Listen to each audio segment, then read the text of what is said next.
Hello, welcome back to IELTS International. Today we are going to learn about WH question. আজি আমি WH question শিকিম আৰু WH questioner why শব্দ লগাই আমি শিকিম। এতিয়া WH questioner ডেফিনেশনটো আমাৰ মনত আছিলে মানে তথ্য পাতি সংগ্ৰহৰ বাবে মানে হল যেটো প্ৰশ্নৰ উত্তৰ আমি বিতংকৈ ক'বলগীয়া হয় সেই ক্ষেত্ৰত আমাক WH question ব্যৱহাৰ কৰিব লাগিব। তো আমি WH question লৈ আহিছো ফ্ৰেমৱৰ্কটো সেম থাকিব। ফ্ৰেমৱৰ্ক মানে হল আগৰ ভিডিঅ'ত যেটো আমি পাইছিলো সেম ফ্ৰেমৱৰ্ক থাকিব।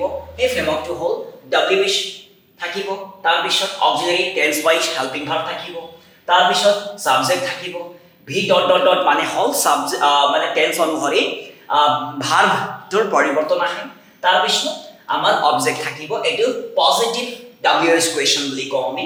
তাৰ পিছত নেগেটিভ WH questioner বাবে আমি পালো WH অক্সিলাৰি মানে হল হেল্পিং ভাৰ্ব টেন্স অনুযায়ী, তাৰ পিছত নট থাকিব লাগিব নেগেটিভ হয় গতিকে নট থাকিব, তাৰ পিছত সাবজেক্ট, তাৰ পিছত ভি ডট ডট মানে হল ভাৰ্বৰ টেন্স অনুসৰি বেলেগ বেলেগ ভাৰ্ব আহিব, তাৰ পিছত অবজেক্ট আহিব। ঠিক আছে, তো why আমি why অৰ্থ কি হয় অসমীয়াত, why মানে হল অসমীয়াত কিয় বুজায়, তাৰ পিছত কিয় বুলি ক'লে যদি আমি আৰু ভিতৰত সোমাও তো ৰিজন পাম আমি কাৰণ দেখাও। ঠিক আছে, তো আমি আজি সিম্পল প্ৰেজেন্ট টেন্সৰ আৰু প্ৰেজেন্ট কন্টিনিউয়াস টেন্সৰ কেইটামান বাক্য লৈ আহিছো। ইয়াত আমি WH questionত positive WH question negative WH question কেনেকৈ বনে এই কথাটো আমি শিকিম। ঠিক আছে, বলকচোন প্ৰথমে আমি পালো WH questionত positive WH question simple present টেন্সত why do you write অৰ্থ হল আপুনি কিয় লিখে। আপুনি কিয় লিখে বুজাবৰ কাৰণে যেটো WH question আমি বনালো এই question বনাবলৈ কি লাগে আমাক ফ্ৰেমৱৰ্ক লাগে। সেই ফ্ৰেমৱৰ্কটো হল এইয়া চাবচোন মেজিকটো চাব। WH ৰ পৰা আমি why ব্যৱহাৰ কৰিলো, তাৰ পিছত অক্সিলাৰি ব্যৱহাৰ কৰিলো, তাৰ পিছত সাবজেক্ট ললো আমি কৰ্তা হিচাপে সাবজেক্ট ললো, তাৰ পিছত V dot dot simple present টেন্সত সদায় V1 থাকিব লাগিব মেইন ভাৰ্ব, অবজেক্টটো নিলিখিলো সেন্টেন্সটো দীঘলীয়া নহওক তাৰ বাবে। তো কি কোৱা হল why do you write মানে হল আপুনি কিয় লিখে। ঠিক তেনেকৈ নেক্সট বাক্য নেগেটিভ কোৱেশ্চন নেগেটিভ WH কোৱেশ্চনত কি হয় চাব why don't you একেলগে ডু প্লাস নট আমি don't বুলি কওঁ why don't you write আপুনি কিয় নিলিখে। আপুনি কিয় নিলিখে এই কবৰ কাৰণে আমি যেটো সেন্টেন্স বনালো কেনেকৈ বনালো এই কথাটো আমি জানিব লাগিব। ঠিক আছে, বলক আমি শিকো। এতিয়া এই প্ৰশ্ন যেটো বনালো আমি WH question তাৰ কাৰণে এই ফ্ৰেমৱৰ্ক ঘুমাই আছে। সাবচোন WH ৰ লগত আমি কি why ব্যৱহাৰ কৰিলো, তাৰ পিছত অক্সিলাৰি ডু ব্যৱহাৰ কৰিলো, তাৰ পিছত নট ব্যৱহাৰ কৰিলো, নেক্সট আমি ব্যৱহাৰ কৰিলো সাবজেক্ট কৰ্তা, তাৰ পিছত ভি ডট ডট মানে সিম্পল প্ৰেজেন্ট টেন্সত সদায় V1 থাকে মানে হল ৰাইট ব্যৱহাৰ কৰিলো হৈ গল। এতিয়া এনেকৈ আপুনি তিনিটা চাৰিটা যিমান পাৰে মই যেনে ধৰণে বুজালো ঠিক সেই ধৰণে আপুনি সেন্টেন্স ৰাইট লিখি ৰাইট কৰি আপুনি কমেন্টছত দিব দেই, কমেন্ট কৰি দিব। ওকে, নেক্সট আমি সিম্পল প্ৰেজেন্ট টেন্সৰ third person singular number subject হিচাপে ব্যৱহাৰ কৰি সেন্টেন্স কেনেকৈ বনে WH question কেনেকৈ বনে এই কথা আমি শিকিম। ঠিক আছে, ওকে এটা চাব মই সেন্টেন্স কৈ আছো।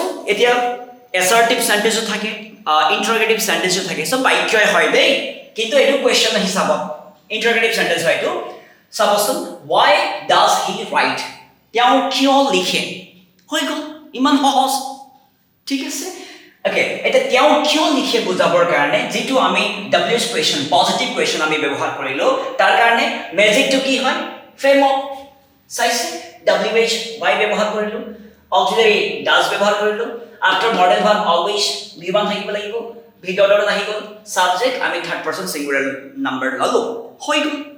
ঠিক আছে, বুজি পাইছে নে? ওকে, ঠিক তেনেকৈ negative question negative WH question কেনেকৈ বনে চাব why does plus not একেলগে আমি doesn't বুলি কওঁ why doesn't he write তেওঁ কিয় নিলিখে হৈ গল।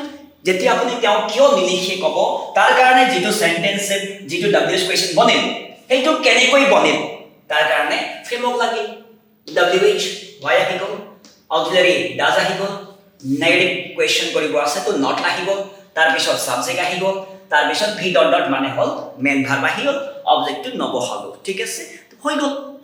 ঠিক তেনেকৈ এতিয়া আমি প্ৰেজেন্ট কণ্টিনিউয়াছ টেন্সত সোমাম প্ৰেজেন্ট কণ্টিনিউয়াছ টেন্সত হোৱাই লগাই কেনেকৈ WH কুৱেশ্যন আমি বনাব পাৰোঁ সেই কথাটো আমি শিকিম প্ৰথমে আমি চাওঁ পজিটিভ কুৱেশ্যনত চাব why are you writing আপুনি কিয় লিখি আছে আপুনি কিয় লিখি আছে এতিয়া এই কথা আপুনি কিয় লিখি আছে কবৰ কাৰণে আমি যেটো কুৱেশ্যন বনালো কেনেকৈ বনালো এই ফ্ৰেমৱৰ্ক চাই চাবচোন WH why আহিব সাবজেক্ট সৰি অক্সিলাৰি আহিব অক্সিলাৰি আৰ আহিব তাৰ পিছত কন্টিনিউয়াস টেন্স হয় সেইকাৰণে আৰ আহিব সাবজেক্ট ইউ ব্যৱহাৰ কৰিলো আমি তাৰ পিছত ভি ডট ডট ডট মানে হল কন্টিনিউয়াস টেন্সত v1 ing থাকে গতিকে লৈ ৰাইটৰ লগত ing ব্যৱহাৰ কৰিলো হৈ গল সেন্টেন্স ঠিক তেনেকৈ নেগেটিভ WH কুৱেশ্যন কেনেকৈ হয় প্ৰেজেন্ট কন্টিনিউয়াস টেন্সত why ব্যৱহাৰ কৰে চাবচোন why aren't you are plus not একেলগে aren't বুলি ক'ব লাগিব why aren't you